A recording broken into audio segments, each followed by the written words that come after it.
Fine, good evening everyone. I'm in the spotlight here, but only very briefly, you'll be pleased to know. We said a long time ago for the Grantown Society that our topics would be local topics on Strathspey and the clan and things associated with that. We're not going to talk about Edinburgh's High Street or the riots in the borders or anything. So local, and local we are tonight. We've got a speaker with an impeccable Grantown pedigree, although I do understand that his real interest in the story of his family and of the locality developed while he was working in New York, but then we spread our influence far and wide. And tonight's subject has its roots very much here, not in Grantown, but before Grantown. We're going back to the 16th century with a poet or a bard, although we know nothing of any poetry that he may or may not have written, but we'll maybe learn. Although the story goes much further on than that, I suspect. So our speaker is Chris Grant, and his subject, the Grants and the Jacobite rebellions. So please welcome Chris.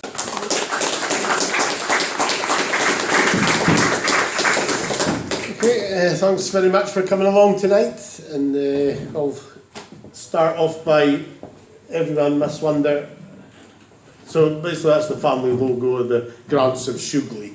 So everyone must be wondering who the hell are the Grants of Shewglie. Not a name associated with round here, but the easiest way for me to explain it was in 1509, King James IV gave Urquhart and Glenmoriston to John Grant, the Red Bard, second of Fruchie.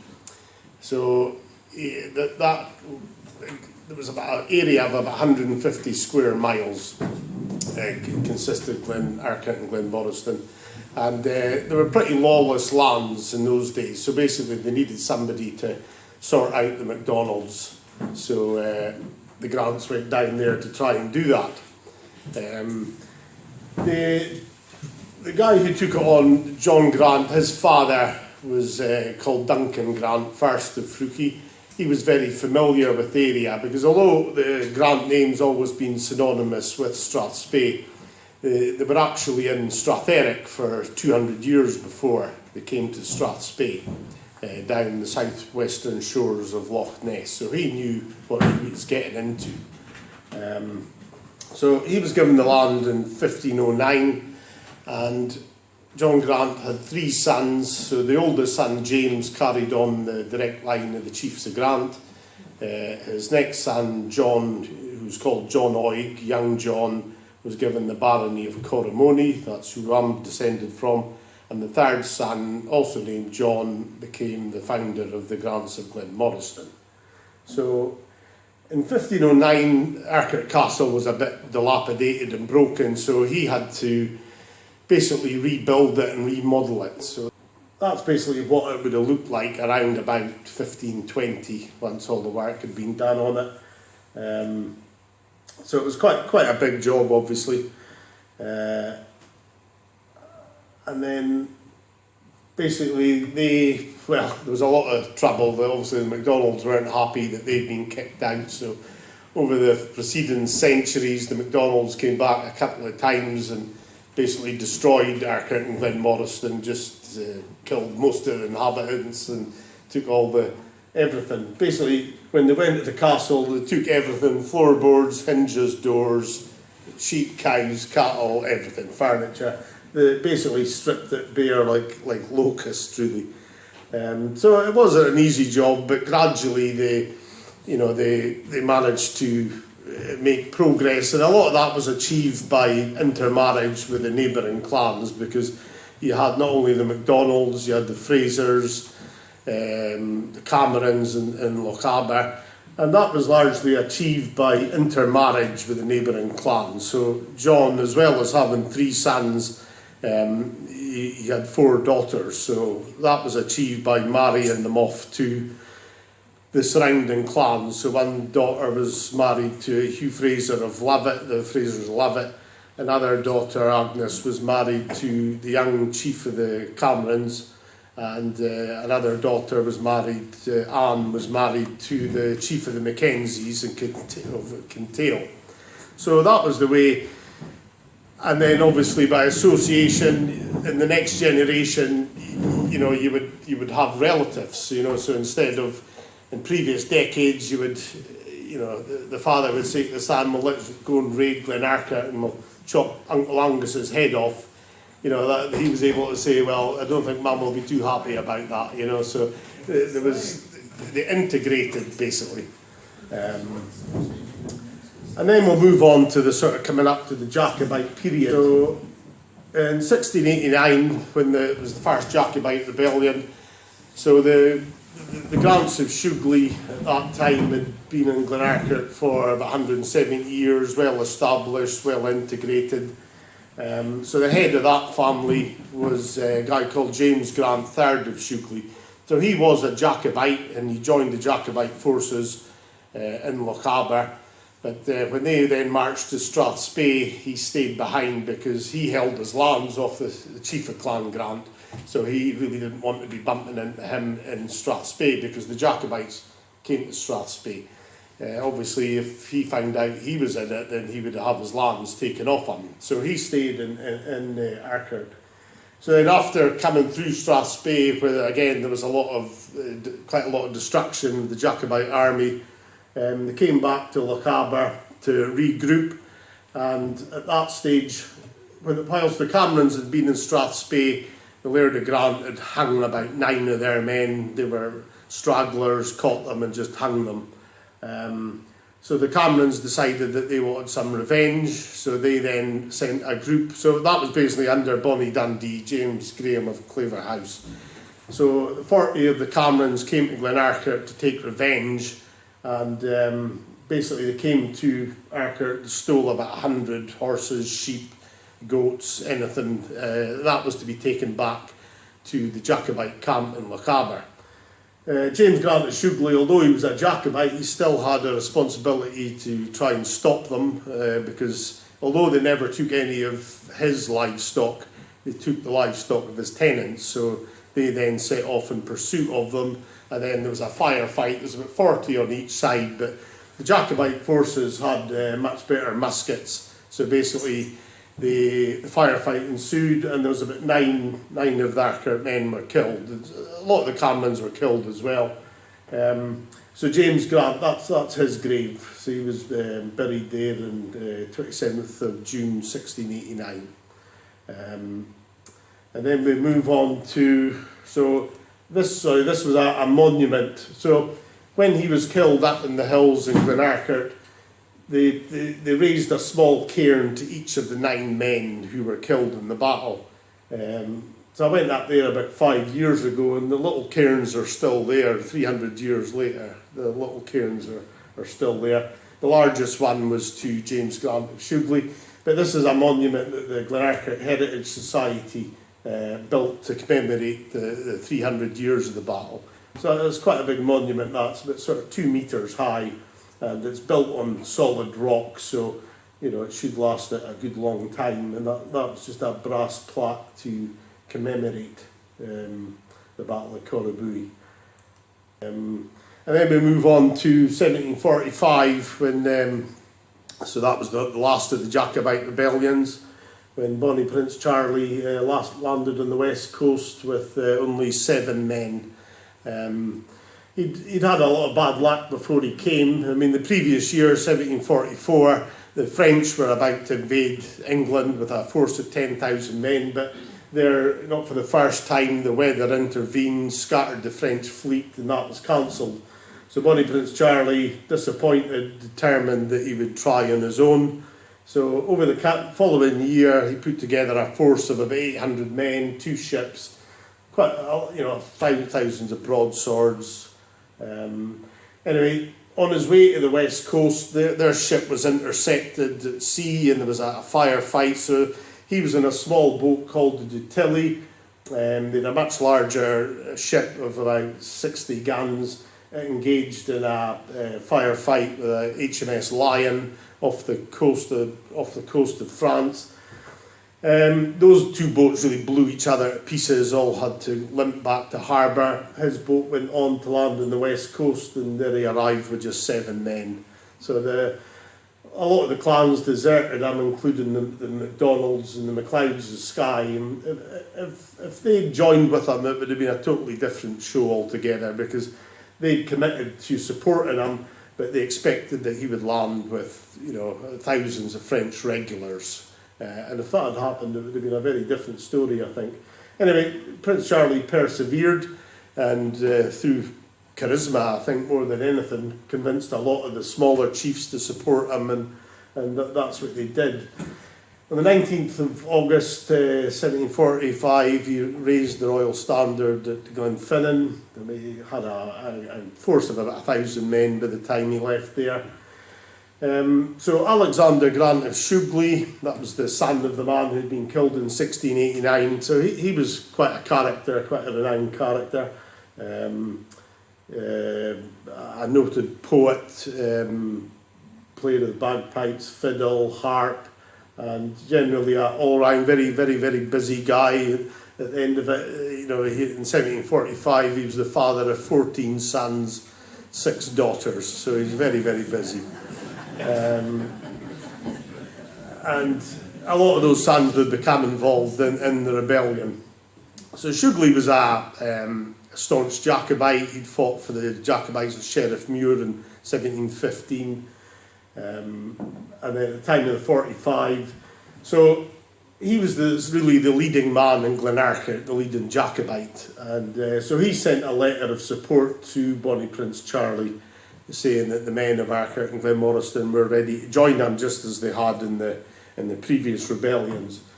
And this was a letter of reply from Bonnie Prince Charlie from Kinlochheil on the 27th of August. So Shewglie sent one of his nephews, James Grant, to Kinlochheil with a letter of support. And this was the reply from Bonnie Prince Charlie. So it really reads, for Alexander Grant of Shewglie and the gentlemen of the neighbourhood, I'm very much affected with the sentiment of the gentlemen of your name, as well as your own, of which I have been assured by the person you have sent to me. You may be assured of the pleasure I shall have in meeting you, and you need not doubt the readiness to show you all the mark I can of your favour and friendship. So this letter was sent to Shewglie, probably received it probably about the 25th of August. And then over the next couple of weeks, the men of Archet and Glenmoriston prepared to march and join the Jacobite army. So the original plan of the Jacobite army had been to, once they got to Archet, they would then go up to Inverness, gather up the Frasers. Lord Lovat had sent a letter of support, assuring the Prince that they were all ready to join him, and the Macintoshes would have joined them as well. Then they would have come down through Strathspey, and then they would have went into Badenoch and raised the Macphersons, and they would have probably had a force of about 5,000 had they done that. But around about the 26th of August, they heard that General Cope was marching north with an army to try and nip the rebellion in the bud. He had an army of about 1,800 men. So instead of going to Inverness, the Highland army crossed the Corryarrick Pass. So this is the Corryarrick Pass. So this is a sequence of 17 hairpin bends, which ascend an area of about 1,500 feet. So this is a pass that starts at a place called Aberchalder, which is near Fort Augustus, and it crosses across Scotland and comes out at Laggan. So the Highland army took that route, expecting to bring General Cope to battle in Badenoch. Then General Cope heard that the Jacobites, his intention was to go across up this, and go to Fort Augustus to take on the Highland army. But he heard that the Highland army were waiting in ambush at the Corryarrick, so he expected that if he got his force here, then he would get attacked on all sides. So he decided that he better leg it to Inverness instead of having a battle there, which left the Jacobites free to then march on the south of Scotland, which was undefended. So they marched they waited at Blair Athol for a few days, and then they marched to Perth, stayed there for about a week, and then they marched on to Edinburgh, which they took without a fight. The city had prepared for quite a long time to defend itself, but their bottle went once they started coming close, and they decided it would probably be better to surrender. So that's what they did. And then over the next few days, basically on the 11th of September, the Grants of Shewglie left Glenurquhart. There's about 20 of them, 2 of Shewglie's sons, Alexander and Patrick, and 3 of their cousins, again called Alexander Grant of Inchbrine, Archie Grant of Achtermerrick, and James Grant was the nephew that had taken the letter to the Prince. So then they went to Glenmoriston, joined up with their uncle. So Glenmoriston's only 10 miles from Glenurquhart. So they joined up there. There's about 100 of them, and then they marched to Edinburgh. They arrived at Edinburgh on the morning of the 20th of September, and then they joined with the Glengarry, MacDonald's of Glengarry. So they'd always, basically, in the previous rebellion, 1689, 1715, they'd always joined with the MacDonald's of Glengarry. They were the biggest clan in the area, and basically it was better to be on their side than not, because if you weren't on their side, they were going to nick all your cattle and you'd starve come the winter, so that's basically how they did it. And so they joined with the Glengarry regiment. You can see, see if I get this. That's the Glengarry regiment, that's where they were. That's the battle lines at Preston Pans. So basically on the 21st of September, the Jacobites marched upon Cope's army. So Cope's army, once they left Inverness, marched to Aberdeen, travelled down by ship to Dunbar, disembarked on about the 18th of September, and then spent a day where they were all trying to outflank each other and find a good position of battle. And then basically on the 20th, General Cope chose a site, and Jacobites realised they couldn't really attack him without incurring heavy losses. So what they did was, during the night, they basically did a night march through some swamps. There was a local guy that knew a way through the swamps and the marshes, so they basically, through the night, they set off about 3 in the morning, came through the marshes, and on the morning of the 21st, they managed to get round the back of Cope's army. So Cope's army eventually saw what was happening, readjusted themselves, and then on the morning of the 21st, at 7 o'clock in the morning, Jacobites attacked them and annihilated them, basically. Although they were regular troops, they just panicked.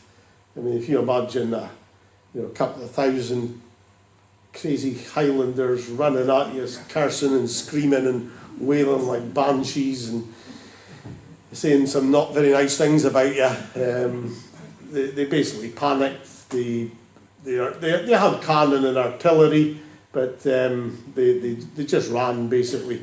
They basically panic set in. First the front line retreated, and then the rest basically joined them. Very gruesome battle, because a lot of the English troops there's a Preston house there.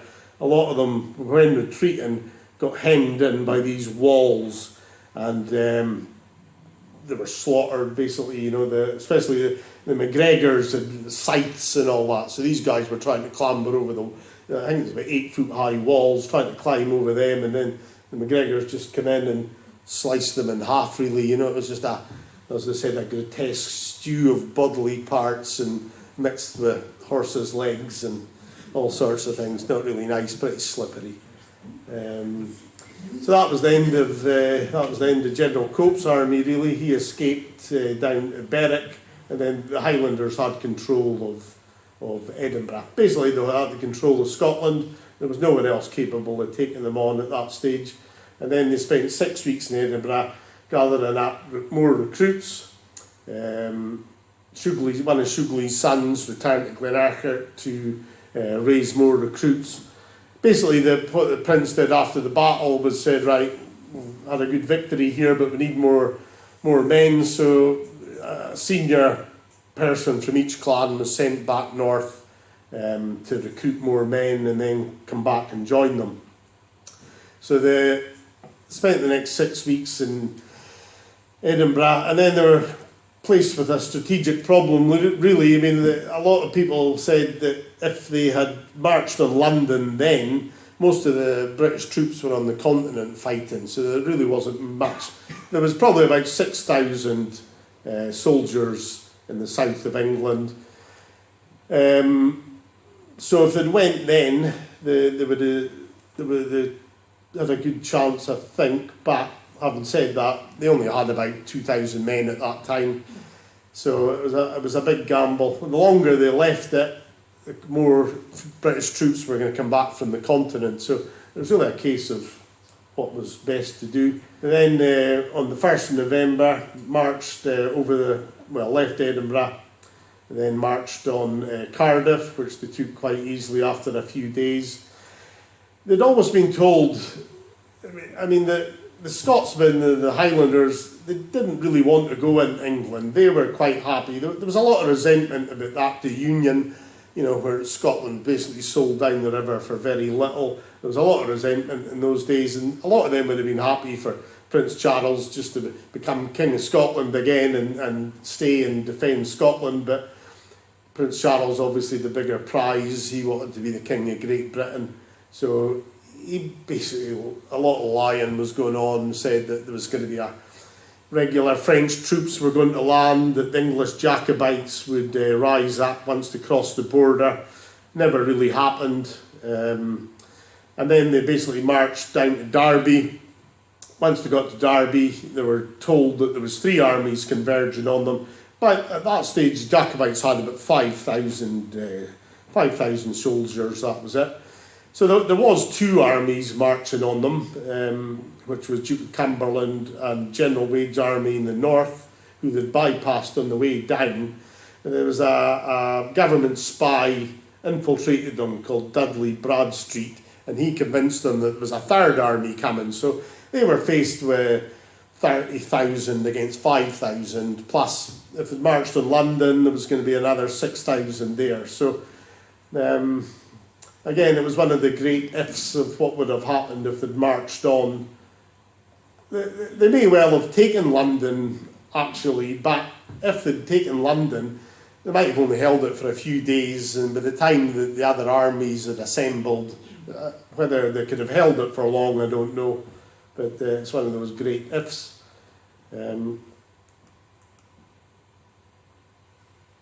They then, basically they retreated. There's a guy called Lord John Drummond arrived in Scotland with more troops and cannon and things like that.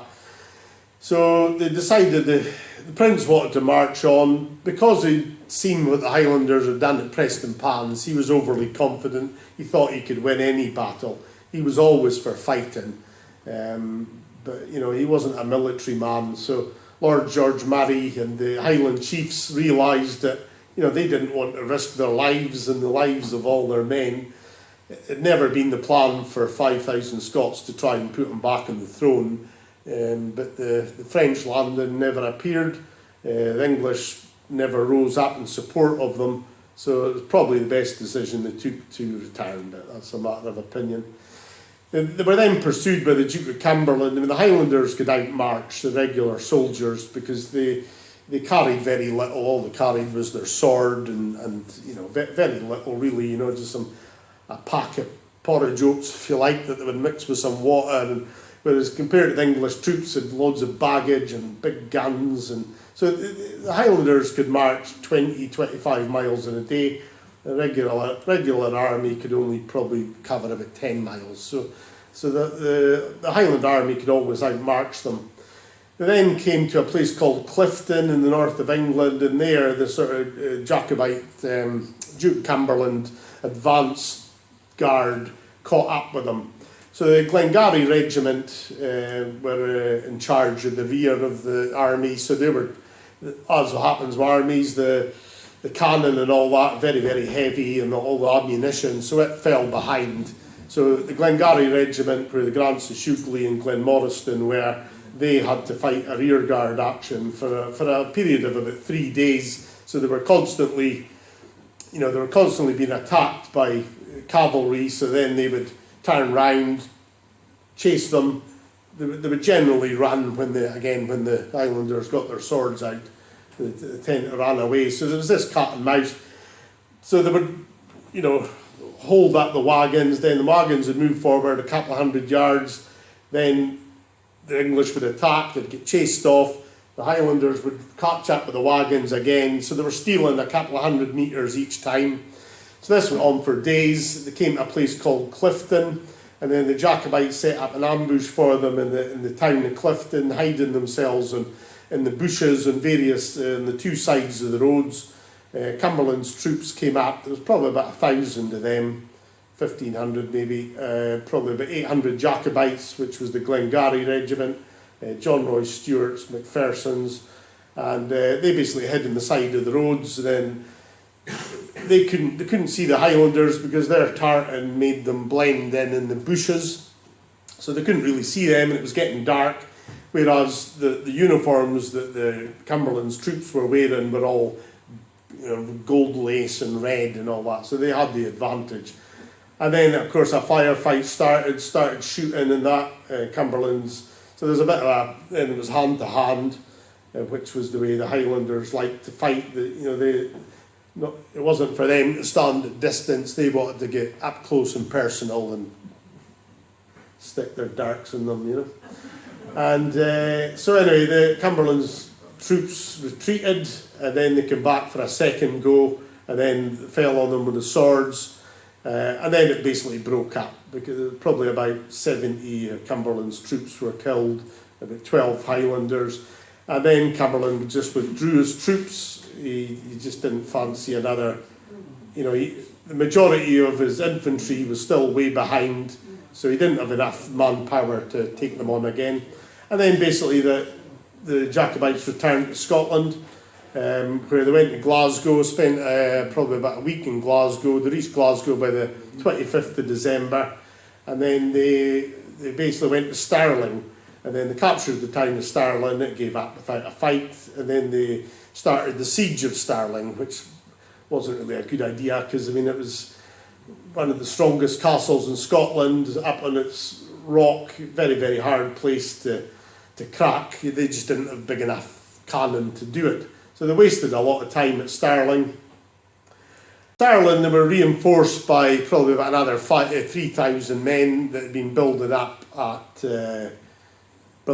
in Perth, and that's where Shewglie's son returned with his recruits, probably about 100 men from Glenurquhart. That brought the Highland Army, it wasn't Highland Army at that stage, it was the Jacobite army, up to about 8,000 men. That was probably 8,500. That was the most men they had in 1745. And then they fought the Battle of Falkirk on the 17th of January. Fought on a wild afternoon, evening really, snow, sleet. So the English were commanded by General Hawley. He didn't think the Jacobites would attack him. So he was basically sat having lunch really when he got word that the Jacobites were coming to him. So there was a bit of panic. He sent 1,000 dragoons up on a hillside, because in battles they like to take the high ground, because then they could see what was happening. So he sent his dragoons up there, unsupported by infantry, which was an unusual thing to do. And basically 1,000 dragoons, they all lined up at the top of a hill, and again the MacDonald regiments on the left. So legionnaires and Cobham's dragoons were there, about 1,000, and then so they charged downhill on the MacDonalds. So the MacDonalds were all in a line at this time. and they had to wait. I mean, it was taking a lot of guts, because they had to wait until, so you imagine 1,000 horse, heavy horse, galloping down upon you. So they had to hold their nerve and wait until 30 yards. At 30 yards, the dragoons fired their weapons, pistols mainly. The shot was wasted, it went over the MacDonalds' heads, and then they had to just wait until, so Lord George Murray was right at the front, holding a rifle, and as soon as he discharged his, all the MacDonalds discharged theirs. So there's about 1,000 muskets discharged at the same time upon the charging dragoons. So, that had quite an effect, obviously, and killed about 100 of them. And then they fell into hand-to-hand fighting, again, out with the swords, time to get stuck in. And then basically the dragoons once again just legged it. The Jacobites won on the right-hand side of their army. On the left were the more disciplined legionnaires, Prices. They were very experienced soldiers. They were up against the Stuarts of Appin, Farquharsons. They held their ground. They didn't panic on the right, but in the middle, once the Highlanders attacked again, they basically all the ranks in the middle very quickly legged it once again. The guys on the right held their ground. So again, it ended up being a Jacobite victory. The English army retreated, abandoned their camp, set all their tents and such like on fire, and then the Highlanders pillaged, as that's what they always did. It was all about getting loot. So they went into the camp and basically try and steal whatever they can. But this was when a huge mistake was made here. But because it happened late, it was going into probably 7 o'clock by the time the English were retreating. Again, very wild night, snow, rain, wind, and in a battle, it's not all that organised, especially the Highland charge. It's not something that's organised. It's a very simple all or nothing tactic, and the Highlanders always lacked the discipline of regular army regiments. Opportunity was lost, so they didn't coordinate things. What they should have done, and a lot of people knew it at the time, was pursue Hawley's army. If they'd pursued them, they could have cut them to pieces, really, because Hawley's army was virtually the same army that fought against them at Culloden. Well, they'd probably gained a couple of thousand extra, but it was virtually the same army. I think they killed about 600 on the day, but there's always a lot more men killed in the rout than there is in an actual battle. But anyway, for whatever reason, basically it was uncoordinated. The leaders didn't know where each other were, so it was a huge missed opportunity, that. But the mistake was made at Derby. Till that point, the Jacobites had always went forward, but after Derby, they were always going back. The main problem for them was that it's not that they lacked the men or the fighting ability; it was they lacked money. But, money is the sinew of war, and if you don't have the money, you can't really do a great deal. So gradually, they ran out of money. One of Shewglie's sons, Robert, that was his third son, he was killed in the charge of the dragoons. So after that, they spent about another 10 days just figuring out what's the best thing to do. Shortly after that, the Duke of Cumberland comes back from the continent, and he was, obviously it caused a huge shock in London that for the second time the Jacobites had beaten regular troops. So there was a lot of fear, really. Cumberland came back from the continent, so he was the son of King George, and he was a great favourite with the British army. So once they heard that Cumberland was there, and young Glengarry, so that was the leader of the Glengarry regiment, he was killed a couple of days after the battle by a accidental discharge of a musket. One of one of the men from Clan Ranald, you know, they got a lot of muskets off the battlefield. He was cleaning out his rifle in a house in Falkirk, and didn't know that there was, I think it had been double, there was 2 musket balls in it, it was double loaded. He got one out, didn't realise the second one was in it, he was just cleaning it, basically pressed the trigger and it shot. And young Glengarry was outside and it killed him. That caused a lot of problems. So a lot of the Glengarry regiment at that point went home. And then just a general desertion began, because again, the thing with the Highland Army was you had to keep them on the move. If you left them sitting about, they would just get bored really and decide to up and off. So the Highland chiefs went to Prince Charles and said, look, you know, a lot of the men have deserted. The English are getting reinforced in Edinburgh, building up another army. So once again, the Prince had to agree to a retreat, and that's when the Highland Army retreated, went back to Perth, and then half the army went up the east coast, half of it went up through the Dromocta, and then back out into Badenoch. So Cumberland at that point went up the east coast, eventually arriving in Aberdeen about the 27th of February. And there he spent the next 6 weeks, again building up his forces, retraining them, building up ammunition. And then the Highlanders, they basically went to Inverness. So arrived in Inverness the 20th of February. In Inverness, Lord Loudon, who he'd been given the command of the Highlanders, the independent companies up in Inverness. So the government, what they did was give commissions out to the loyalist clans, which were like the Munros, the Sutherlands, the MacLeods. The Clan Grant were given one company. So it was a clever way of sort of building up some troops, but it also stopped those clans joining the Jacobites, because although the chiefs were Jacobites, most of the men the chiefs were loyalists, Hanoverian, and most of the men, rank and file men, were actually Jacobites. So they would have rather been joining the Jacobites, but in those days you had to do what the chief said. So anyway, Lord Loudon had gathered up a force of about 1,800 men at Inverness. As soon as they saw the Highlanders were getting close to Inverness, again they just decided to leg it. Loudon knew that if there was a battle around Inverness, it would have been over very quickly. He suspected that at least half of his men would go over to the Jacobite side.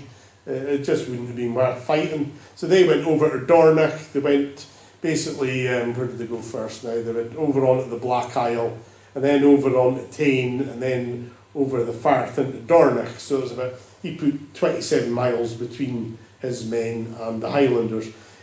The Highlanders then laid siege to Inverness Castle. That was commanded by Major George Grant, who was the brother of the chief of Clan Grant.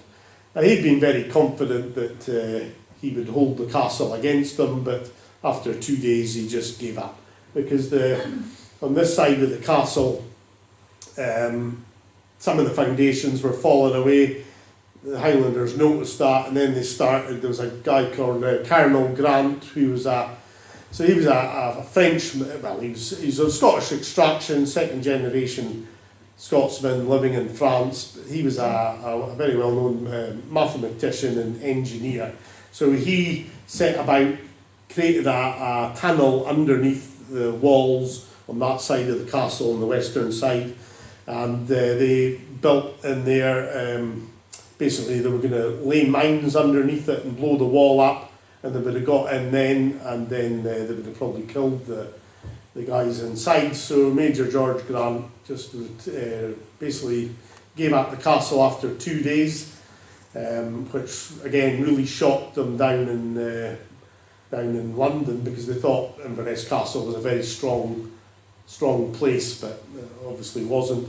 And then the Highlanders, they then set about. So Some of them went to Fort Augustus. That was the next thing. About 10 days later, 4th of March, Fort Augustus surrendered. It had about 300 or 400 soldiers in it. Again, the Highlanders had mortars by that stage. When they went into Inverness Castle, they found some mortars. So they had cannons and mortars. They blew up the main ammunition magazine in Fort Augustus. It blew the wall down, so it was time to surrender. And then they marched down to Inverlochy Castle. What's now, it was at Inverlochy Castle, which is just next to where the railway station is in Fort William. That was a different thing altogether. Very strong, been built by Cromwell and Oliver Cromwell, 1650. But that was a very, very strong. Most of it was protected by the sea, so they couldn't get round that side. So there was only sort of half of it they could see. After a 2-week siege, they couldn't make anything of it. Again, they were firing cannon, and the garrison were firing cannon back on them, but they weren't really getting anywhere. And then basically they gave up. At that point they heard that Cumberland's troops, so Duke of Cumberland left Aberdeen on the 8th of April and then started marching towards Culloden. They'd almost expected that River Spey would have held them back for a while, but as luck would have it, the river was very low at that point, so there was various fords that they could cross. So basically the Cumberland reached Culloden or Nairn a lot quicker than they expected. And then it came down to the Battle of Culloden, which was, should never really have been fought where it was. The night before, the Highlanders, probably their biggest mistake, but you can see why they tried. So they knew that Culloden was the wrong field to fight. It was flat, it wasn't good for Highland warfare. It allowed Cumberland to use his dragoons and his cannon. Just wrong place to do it. So the night before, they decided that they would march on Nairn during the night and try and surprise Cumberland's troops, just like they'd done down at Preston Pans. So it had worked for them there. It was never going to work for them, I don't think, because obviously Cumberland knew how they'd won at Preston Pans. I really don't think he would have fallen for that. So anyway, on the afternoon of the 15th of April, Grants of Shewglie arrive on Culloden, at Culloden Moor. There's about 80 of them from Glenarchart. So old Shewglie was there. Patrick is Alexander, his sons, his nephews, Alexander, James, his cousin, Captain Robert Grant of Milton. Just a good selection of men from Glenarchart. So although they'd marched from Glenarchart that day, they also joined in on the night march. So they left Culloden. They expected on the 15th that the Cumberland's troops were going to come to Culloden and fight them. Cumberland didn't. He was giving his men a day's rest. It was Cumberland's birthday, so he had a wee party. Had the night double rations. Oh, what's happened here? TV? Okay. I'll just go forward again.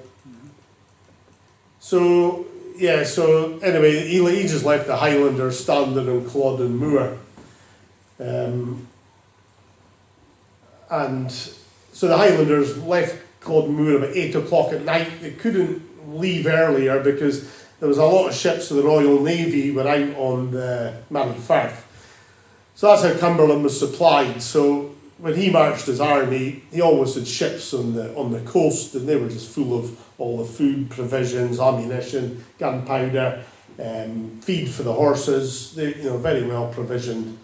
So they couldn't leave earlier because they would have been spotted through the looking glasses of the Royal Navy ships. So they marched on Nairn, and the plan was the army was to split. Before it reached Nairn, one side was to cross the river, and then there was going to be a sort of pincer movement, which, if it worked, it would. You can see why they did it, but because it would, Cumberland had a huge advantage in artillery and dragoons, the horses. they wouldn't have been able to deploy. They would, you know, if they'd attacked the camp, they wouldn't have been able to line up. They wouldn't have been able to use the cannon. So it was really out of desperation that they did that. But on the night they left, again, wet night, the mud, so they went by what they called the Moor Road. It was just ankle deep in liquid mud. Everything took a lot longer. The Highland regiments always moved quicker than the Lowland regiments. By this time there was a lot of French and Irish, regular regiments from France were there, and they were just a lot slower than the Highlanders. So by 3 o'clock in the morning, the decision was taken to turn back. I mean, they must have been absolutely exhausted, the guys, you know, because they virtually had very, very little to eat, you know, as they say, a bit of mouldy bread the day before. They'd been absolutely starving, so a lot of them had went away to try and find food. Jacobites had run out of money. So when they came back, they got back to Culloden about 7 in the morning, so they'd really been on the go since 8 o'clock the previous evening. They'd been absolutely knackered. No food. Really, I don't know, a terrible state, really. And then they lined up, and you know they were still keen to sort of give it a go, so they waited on Cumberland's troops, and then the battle started at 1 o'clock. The Highland cannon were firing into Cumberland's troops, but you know Cumberland had much better equipment, so then they spent about half an hour just firing the cannon, just knocking out rows of Highlanders. There's various stories about why the order never came to charge, but for quite a while they just stood there and had to wait for cannonballs, just you know, mowing down row upon row of men, and very, very demoralising. Eventually they charged. Again, the ancestor of mine was with the Glengarry regiment over on the left. Which is just as well, because the MacDonalds usually fought on the right in the Scottish armies, but if he'd fought on the right that day, I probably wouldn't be here speaking to you now, because that's where the fighting was at its fiercest, with the Atholl Brigade and the Camerons. And the problem, large part of the problem was that the Highland charge was an all or nothing tactic. What it needed was a coordinated impact, so when they reached the enemy, it was a shock tactic, and it was all about unnerving them, and as it happened to Preston Pans and to a large extent at Falkirk, they just panicked. They would see these people running towards them, and they just thought, I don't fancy any of that, so they would just run. But on this occasion it didn't happen. And on the right hand side, there was about a 200-metre distance between the distance to be covered on the right and on the left. So by the time that the Highlanders on the right had ran into Barrels and Monroes, the Glengarry, all the MacDonald regiments on the left wing, they had about 200 metres farther to run, and also the ground was very boggy in front of them, so that delayed them as well. So the coordinated impact that was required, really everybody had to hit them all at the same time, and that couldn't be achieved that day. The Camerons and the Atholl Brigade absolutely annihilated Monroes and Barrels. That's where the casualties were the highest there. But and then in the middle of the Jacobite army engaged with Cumberland's men as well, the Frasers, McIntoshes, Farquharsons, the MacLeans. They got in about as well, and you know. But what really did it on that day, I mean, a lot of people have made a thing about Duke Cumberland's, this new bayonet drill that he'd developed in Aberdeen that made the difference, but it wasn't really that. It was all down to the coordinated firepower of the cannons. I mean, they had the firing grape shot, so it was just like a huge shotgun. So hundreds or thousands of pieces of shrapnel and musket balls were fired, massive cannon, and so the cannon were firing, plus you had, again, thousands of muskets. So Cumberland had been defeated in the previous year by General Zax in France, and he realised then the reason he'd lost was just this coordinated fire. There was just no way for people to get through it. So that's what it was really, just coordinated fire. They had huge cannons, and they were disciplined, they were more disciplined. So Barrels and Monroes, the Highlanders on the right managed to break through the front line, and it came to the point where the men were like, it was 30, there were 30, 40, 50 men deep, so when they'd killed Barrels and Monroes infantry, there was they were all compressed together, so the dead couldn't even fall down. They were just all pressed together, so there was no way. So because they were all pressed together, the Highlanders couldn't get forward to even use their swords. And at that point, after a while, they realised that they weren't going to get anywhere. And then a general retreat started. So it basically started at one end. The Highlanders realised that they just weren't getting through. There was too many men, too many dead people, and they gradually started to retreat. So at that point, the Highland army split into two. Really, the clans basically ran towards Inverness. But a lot of them went down over the River Nairn, down past Daviot Quarry, and then retreated to Badenoch, to Ruthven Barracks, where about 2,500 of them regathered at Ruthven Barracks. The Highlanders, the Highland regiments mainly headed for Inverness, so your Glengarry, Clanranald, Keppoch, Chisholms, they all took the main road back to Inverness, but that was a huge mistake as well, because Kingston's and Cobham's dragoons were up there, and then Cumberland launched them. There was probably 1,500 dragoons. So as the Highlanders legged it back to Inverness, they just took off in pursuit, and then they just sort of herded them in like cattle to the slaughter. Really, they were on the, loaded them on the left, loaded them on the right, and they just herded them forward. Just the big long swords, and they were just slicing their skulls open, really, and cutting them down through the rib cages with their knives. So that slaughter went on for about 4 miles, the road to Inverness, and a lot of innocent civilians had come out, 'cause in those days, crazy as it sounds, the civilians would think, well, nothing better to do, we'll go and watch the battle. So they'd go and watch the battle, but if they had tartan on, they were just slaughtered as well. So there was a lot of innocent people killed on that road as well. So of the Grants of Shewglie, there was 2 of them killed at Culloden. So it was Captain Robert Grant of Milton, which was old Shewglie's cousin. He fought in the Clan Chisholm regiment on that day, because he'd married a daughter of the chief of Clan Chisholm, so his loyalty belonged to him. So he would have been in his 60s. Whether he was killed in the battle or in the pursuit, I don't know.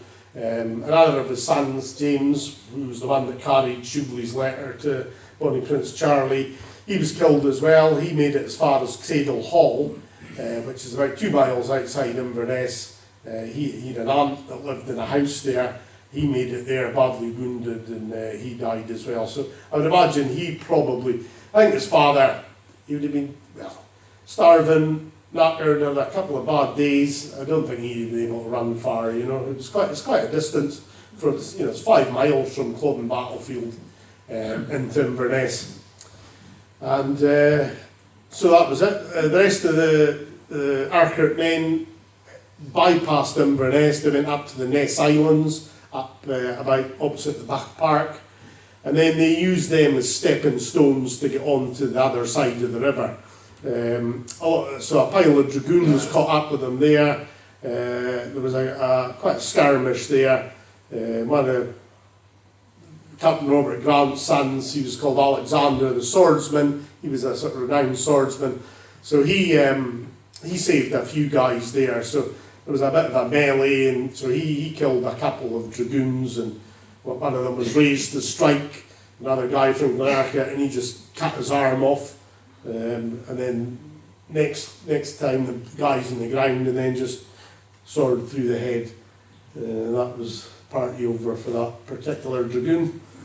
And then Old Shewglie was in Inverness, because Old Shewglie was 70 at the time, so he wouldn't have, well, age didn't matter so much in those days, but 70 was getting a bit old to be in a battle, so he'd waited in Inverness, and obviously he would have seen the Highlanders retreating, and he would have probably stayed there for as long as he felt it was safe to, and then jump on his horse and head back to Glenarkert. So luckily, I'm sure by the next day, he knew that at least his two sons that had been fighting there had survived. And then, obviously, Cumberland, the whole no quarter given, so he'd given out a story that if the Jacobites had been successful, that any prisoners, English prisoners, or anyone who'd survived was all going to be slaughtered. So, so that's really why there was a lot of carnage. Cumberland didn't treat the Highlanders normally like the French soldiers, the Irish. They could surrender; they would just get repatriated, prisoner exchange. But the Highlanders, he saw them as no worse than animals. So he just let his troops unleash carnage on them. Really, when they went in Inverness, there was a lot of civilians killed. There were just anybody who was walking about basically was just killed. Children, women, children. Some horrendous stories that I won't tell here. And then after that, so Strathspey. So this was Ludwig Grant. He was really he wasn't the chief of Clan Grant at the time, but he was virtually the chief. His father had legged it to London on the 20th of August as soon as he heard, the rebellion was really getting going. So he left him in charge. So he made all the decisions at that time. So after that, obviously Inverness became the headquarters for Cumberland, and so it was obviously filled with prisoners very quickly. A lot of injured. Again, just a lot of the injured were just thrown in prisons, any room, basically any space, and they were just left to rot really. So, a lot of them had just died from gangrenous wounds. They weren't allowed water. They weren't allowed any medical attention at all. Again, a lot of horrible things. But and then basically after Culloden, Ludwig, so the Grants of Strathspey arrived in Inverness on the 23rd of April. Ludwig had been in Aberdeen. He'd come back to Strathspey to raise the Grants. There was a bit of a problem doing that. And eventually they arrived in Inverness on the 21st of April. So then Ludwig, because he hadn't been able to take the Grants to Culloden, he really had to be seen to do something. He made no contribution at all to Cumberland, and he was under a bit of pressure at that time. So then what happened was Ludwig, he spent about 3 days in the Fraser country, 2 days in the Macintosh country, again capturing Jacobites, disarming the men, gathering up all the weapons, and then taking them to Inverness. And then after that, so Ludwig eventually had about 800 men to do this. He sent to Arkert for Shewglie's eldest son, James. He didn't get involved in the rebellion because he was the eldest son, he had to, if he got involved in the rebellion, the Shewglies could have lost their land, so he had to stay at home.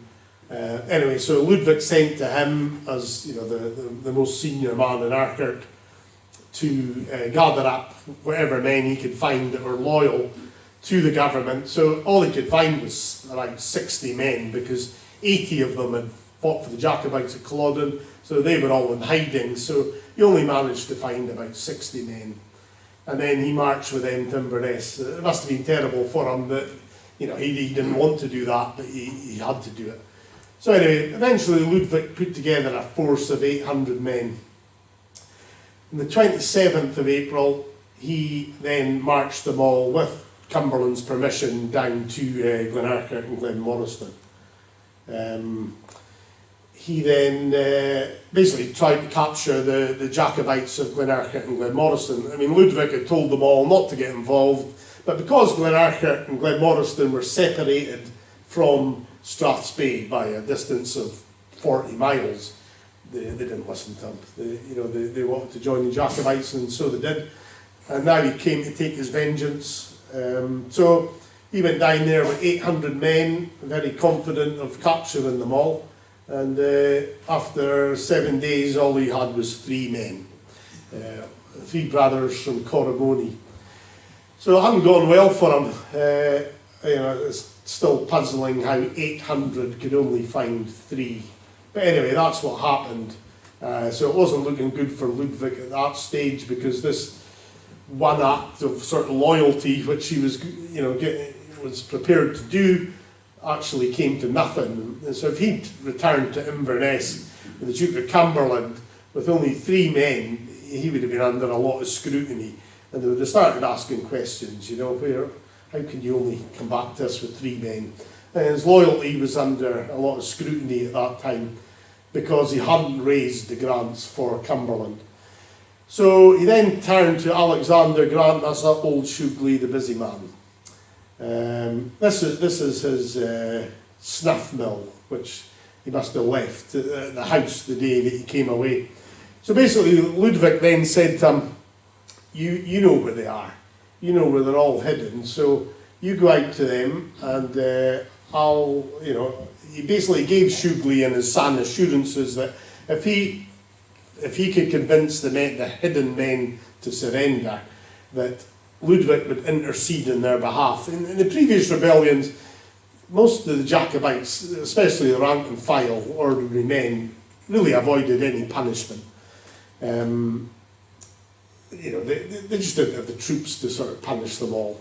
So anyway, a lot of them probably thought, all right, okay, so we'll just go and hand ourselves in. So anyway, Shewglie went out, and obviously he did know where they were hidden.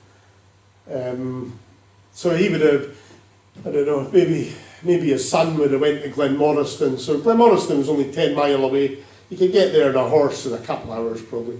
And he then, well, he wouldn't have went round them all. He would have found Sam, and he would have said, right, you go to him, you, and so on and so on. And eventually word got round that they got this offer. Ludwig was seen as the chief of the clan, an honourable man. His word was his bond. So, he basically said, I'll intercede with the Duke of Cumberland. All you've got to do is come in, hand over your arms, and he says, and I will intercede. And after that, you'll be allowed to return to your own homes. So then, the next day, basically, probably about 30 hours later, Shewglie arrived at Ludwig's house of Balmacan with 84 men. So obviously they'd been given a very good offer to come out of hiding. They'd already avoided all the searches for the previous week. And, so obviously it was a very, very enticing offer.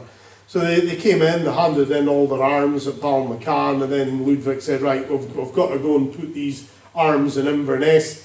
Once we're in Inverness, we'll make a list of all your names, and then you'll go to your own homes. So then on the 5th day, they all marched to Inverness, and then as soon as they were in Inverness, Ludwig handed them all over to the Duke of Cumberland, went back in his word, and then basically they were all, they stayed in Inverness for about 3 weeks. Most of them were put in the Gaelic Church in Church Street in Inverness, which is still there today. It's Leakey's second-hand bookshop. That was the Gaelic Church. So they were held in there. And then on about the 10th of June, they were all put on ships and sent down to London to face their punishment there. So this lovely little stuff mill, Shewglie obviously left that in his house on the 3rd of May when he went away to assist Ludwig, and obviously never ever got to his house ever again. That was he got sent down to Tilbury. And what they did with old Shewglie was, because old Shewglie hadn't actually been in the rebellion, although he talked a lot of men into joining it. And Ludwig knew this, so basically, what he said to old Shewglie was, well, thanks very much, done a great job convincing the men, it's the best for everybody. You come into Inverness and get the thanks of the Duke of Cumberland. obviously Shewglie didn't want to do that, but Ludwig really wouldn't sort of let him go. He insisted that he comes with him. So then once he arrived in Inverness, what Ludwig did was show the Duke of Cumberland the letter that Bonnie Prince Charlie had given to Shewglie, sent to Shewglie. And of course Duke of Cumberland saw that and he says, right, that's high treason, and then he was immediately arrested and sent to jail. And then he was sent down to Tilbury Fort, the Thames estuary. So this was an artillery fort built in the 16th century, and that was to protect the Thames before French fleets could go to London. So it was quite an impressive piece of work, actually. And then Shewglie stayed there. He was imprisoned there. Again, grim conditions, no better than being in the boats, really. The majority of the Grants of Glenarchet and Glenmoriston were put onto what was called the prison hulks, and they were just basically old boats that weren't fit to go to sea anymore.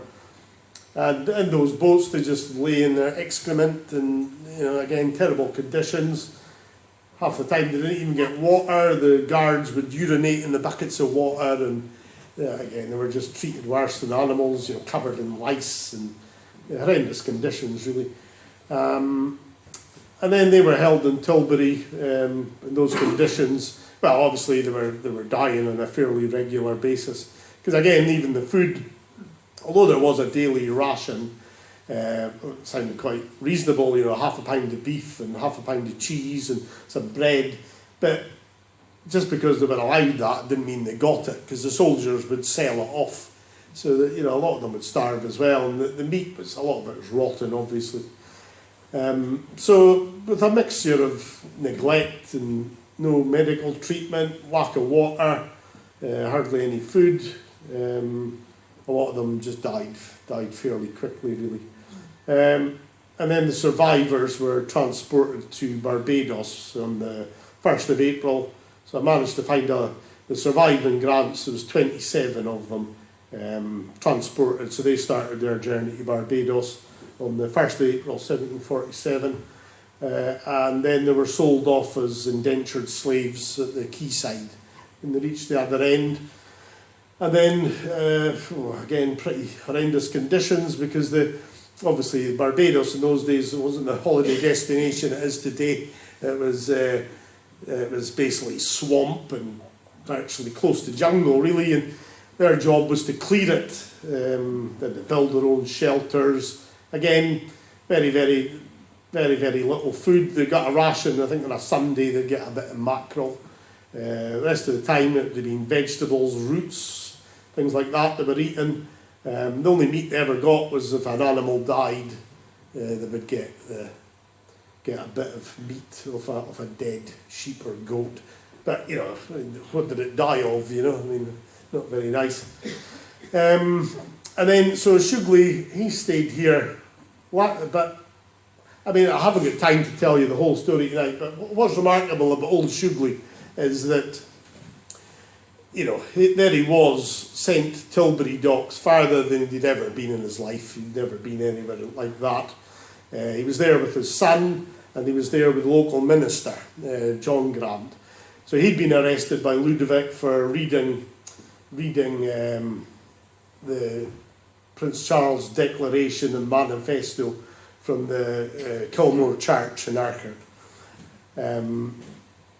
I forgot to say that's where the letter came into Ludwig's hands. So the Shewglie was passing the letter around fellow Jacobites at this Kilmore church, and John Grant, the factor, managed to get his hands on it. And so that was, you couldn't touch the factor, that was like attacking the chief himself. So once it fell in his hands, he held it for 8 months. He actually buried it in Arcard, the letter, and gave it to Ludwig after the men had all been arrested.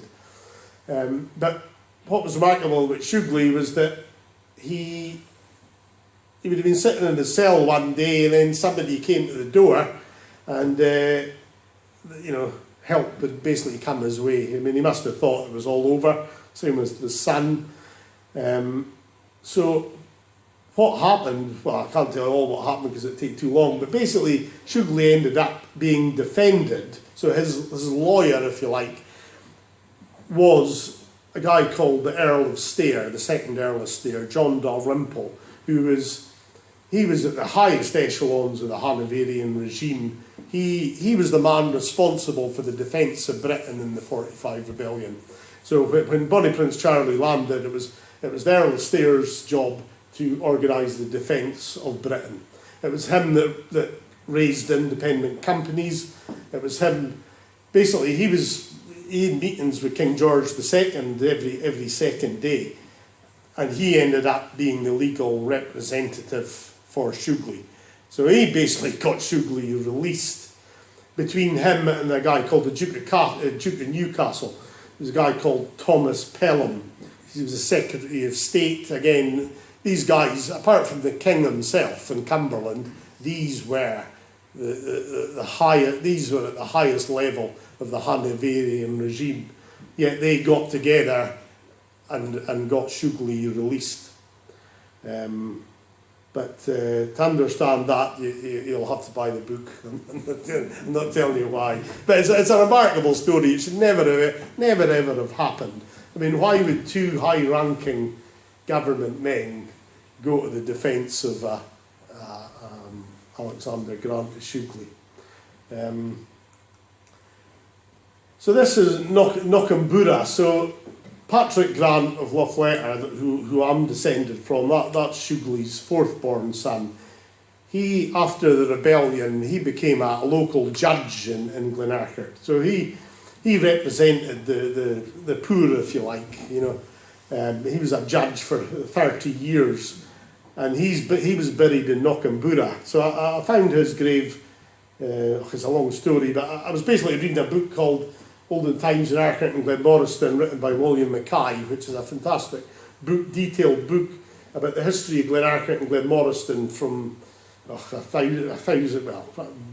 I suppose from about 400 onwards, but a remarkable detailed book. And I read that this guy called Patrick Grant of Redcastle had been buried under the family monument at Knockembura. So I set off to Drumnadrochit to find this monument, but nobody knew anything about it. And then I was standing there and I thought, well, I'll give it one last go. So I saw this old man pass and I asked him, and he said, oh yeah, I think he'd just moved to the village, and he was like, I've never understood how he knew about it, and none of the locals did. But anyway, he said, oh, is it something to do with the grants? So I said, it is, yes. So he said, well, so I walked along the road with him, pointed me at a hillside, and he says, if you look up there.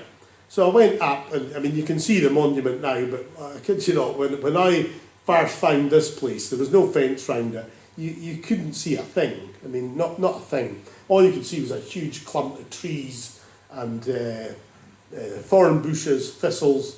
Anyway, I made my way through it, and in the middle found this old monument. So although it was old and neglected, it was still, it was still a very impressive monument. So that was built to Patrick of Loughletter's first son. His name was Alexander Grant. He was a commander in India. So a lot of the Shewglie Grants, so Shewglie's sons, I mean, it's another story, but a lot of them did very, very well for themselves. They joined the Honourable East India Company, and they rose to the highest ranks in the Honourable East India Company. One of them even became the chairman of the Honourable East India Company.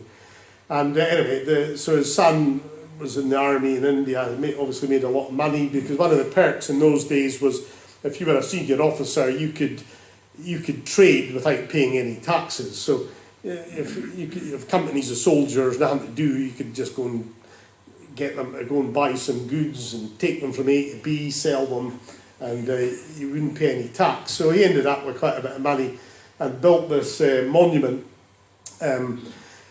So I started gradually clearing the graveyard. So, I started cutting down trees. So I took a saw, and I mean, I shouldn't have been doing it really, but I thought, well, why not? Take a wee risk. So anyway, I started clearing away, and gradually I started feeling there was stones in the undergrowth and like metal bars. But again, I could see the monument by this time, but you couldn't see much else.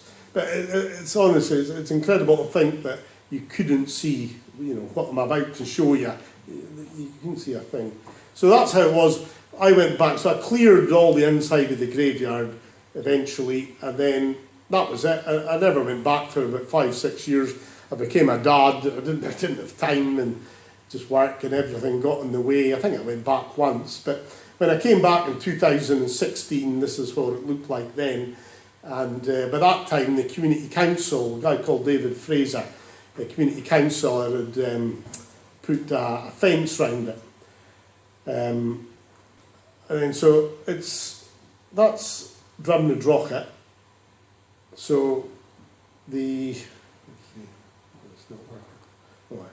So Knockambura is there. You can just see it there. That's where the monument is, and that's the school and all that. So that's Drumnadrochit. And then about a year later, we got a strimmer and we cleared away, cleared all the bushes out again, and that's what was underneath it all. It got in that state really because, gradually over the years, a lot of the Shewglie Grants, it was a big family at one point, but then a lot of them,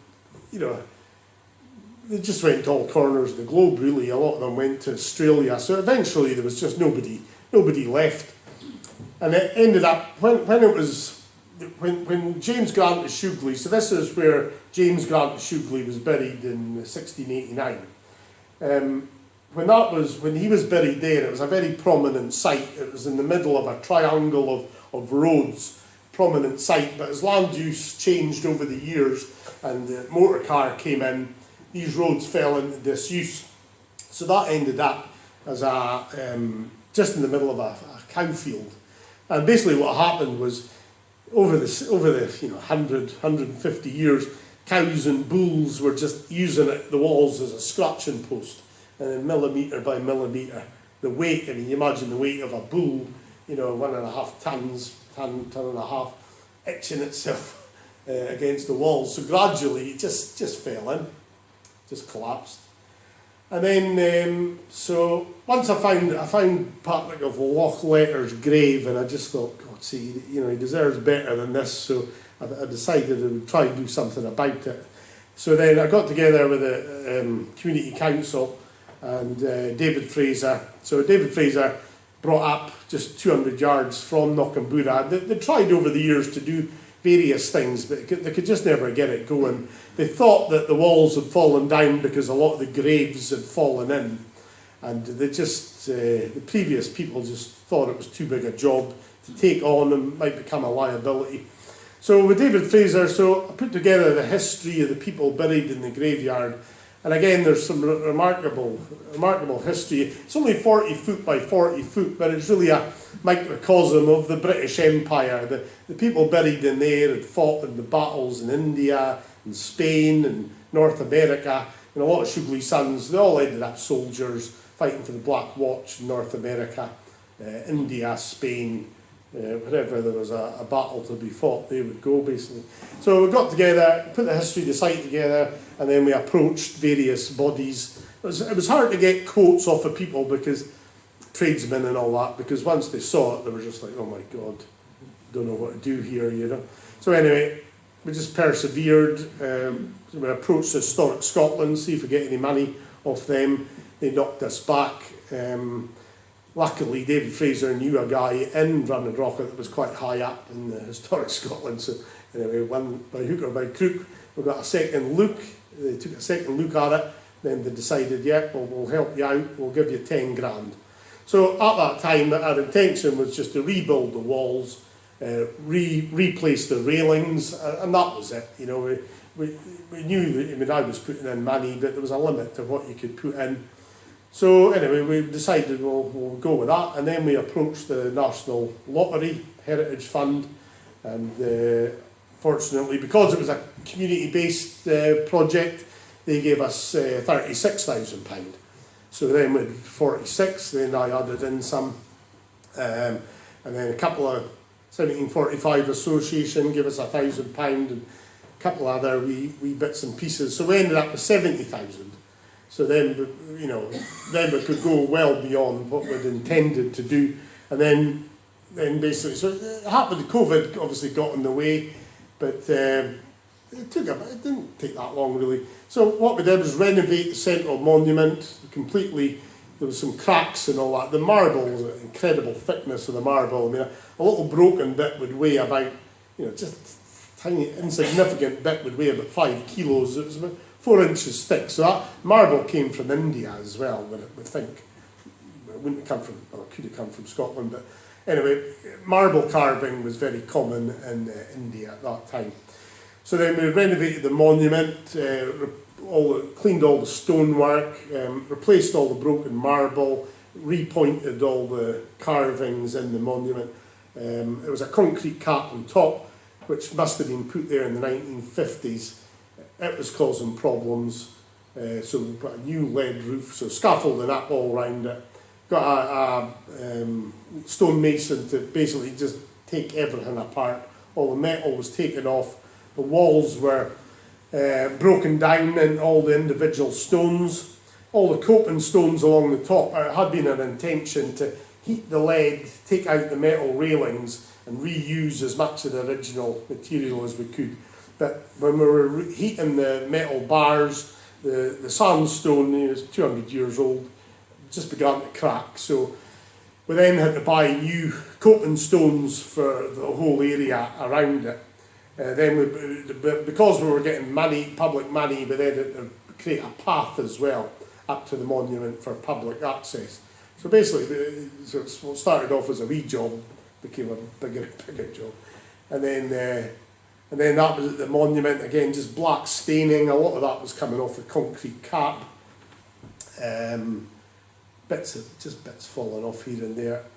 But then once we did all the work, I mean, that was, again, the problem was, as well as the cows scratching the walls, using it as a scratch post, the other thing was, although I'd removed them years ago, the little saplings turned into, it's quite considerable birch trees at one point, and the roots got under the wall, and then they started dislodging all the stones. So that caused a problem as well. So we had to dig down and remove all the roots and make sure there was no other trees going to be growing there. But then once the money was spent on it, and then we so rebuilt all the walls, all brand new coping all round, and then there were 30 tonne of chips. And then myself and my brother Graham gave me a hand painting all the metal railings. That took 80 hours just to do that. So that all the railings were taken out to Shewglie. So Shewglie's an estate 6 miles from Arcot Castle. The owner, he was interested in the project as well, so he gave us a workshop there. Well, not a workshop, it was an old barn really. But anyway, we were dry in there, and so we took all the metal railings out to Shewglie, repainted them all, so 2 coats of hammerite, and then they were put into the new coping stones. And then that's one side of the monument. Fantastic, beautiful carving. So that's to Alexander of Redcastle's wife. So Alexander of Redcastle, although he was quite wealthy, he had a cousin who was even wealthier. He died without any children, so he'd been the head of taxation. They've always got plenty of money in India, and he bought an estate called Redcastle in the Black Isle. Beautiful little castle, estate of about 6,000 acres. Anyway, when he died, he left it to Alexander. So, anyway, he had plenty of money to build this monument, and then that was the finished product once everything had been done. But getting back to the whole Culloden thing, there's a lot more, but I just haven't got time to tell it all tonight. But the main thing is that in the research I've done, and the betrayal of the Grants of Glenarchet, although I've explained it very, very briefly, it became one of the puzzles of the 45 Rebellion. Why did a clan chief hand over 84 of his own men? Never in the history of the Highlands of Scotland did any chief hand 84 of his men directly into the hands of the enemy. And that's what Ludovic did. So every book, well, not everyone, but 2/3 of the books that are written about the Jacobite rebellion over the centuries all mention this. And it's just become this puzzle. Why did it happen? So in the process of finding out my own family's history, underneath that, I then looked at the root of what caused it in the first place. And the root of what caused it in the first place has been completely missed by all the history books. All the history books that have written about the Grants and the 45 Rebellion have missed one crucial thing. And, you know, and that's what I'll be doing in the book, is giving the detailed breakdown of exactly what happened. I mean, you know, I've transcribed hundreds of letters from the National Archives and the Cumberland papers, hundreds. So what started off as a COVID, keep me busy in COVID, which I thought would take 3 months, 4 years later, I only finished it this morning, believe it or not. So hundreds of letters written in Old Scots. So some of them were quite easy to read, others, one letter I worked on for probably about 2-3 years. So anyway, what I discovered is that, the history books have been wrong. And, you know, what is key to this is something that happened there on the 10th of March 1746. That is one of the standing stones at Ballintom, which proper name's Tom Nankara, which is the most historical site in Strathspey. So before Grantown was built, Tom Nankara was the most important place in Strathspey. That's where all the markets, the courts, a lot of things happened there over the year. But what happened there on the 10th of March was the reason why the betrayal of the Grants of Morriston and Glenarker took place. But I haven't got time to tell you that, so that's it for now. Any questions?